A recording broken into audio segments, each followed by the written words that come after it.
probably the most tragic thing that happened in the house is that this little girl burned to death in the basement when she was 7 years old.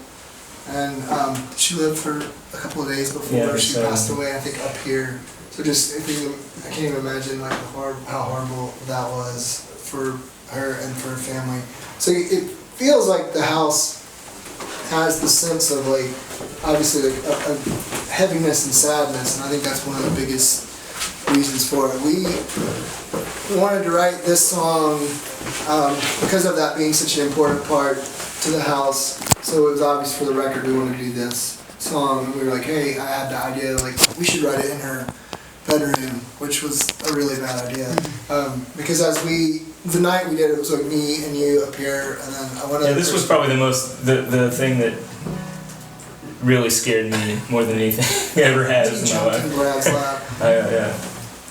Yeah, I mean, like downstairs we were writing and we'd seen stuff, people talk about seeing shadow figures or whatever, which you saw something. And you never know, like, oh, am I seeing something or not? But we're sitting here writing, it's in the middle of the night, it's pitch black, and downstairs, sometimes you hear things, you're like, wow, did you hear that? That was like that's interesting. Like, it sounded like someone dropped a piano from the ceiling and shook the house. Which is like, 3 dudes up here like, oh my gosh, this is incredible. So I was sitting on the floor, and the floor was shaking.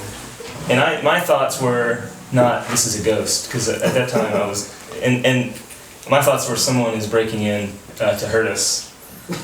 And because I think they had a break-in before, and so I was trying to find one of these antique guns on the wall.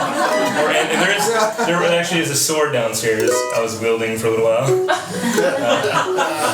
And I really thought it was just somebody going crazy. But the next day we went and, of course, some of the caretakers of the house have everything filmed, and there was nothing, and I was just excited to see this, who did this, because the cameras everywhere outside. And you might be on camera right now.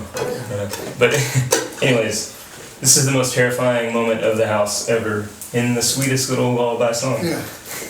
But no matter what you believe, I mean, whether you believe in the fact that there's anything like afterlife or paranormal or whatever, I mean, like, this event that happened would haunt anyone just from like the memory of it and like that heaviness of that feeling. So that's what we wanted more than anything, and that's kind of what we wanted to do with the whole record, was to basically, and I think that's why this is the centerpiece of that kind of, I mean, when we did the documentary, same thing. It just tells of a story that's something that is hard to let go of, and those things are the things that haunt us that we can't let go of, and we all have that stuff in our lives. So that's what.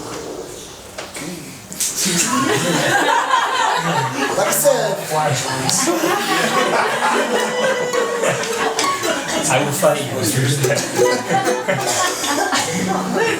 But alright, well, this is unnecessary. That's against the rules here. We should have made that clear at the beginning.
as fasting, but the bullet should stay and fly him right into a grave.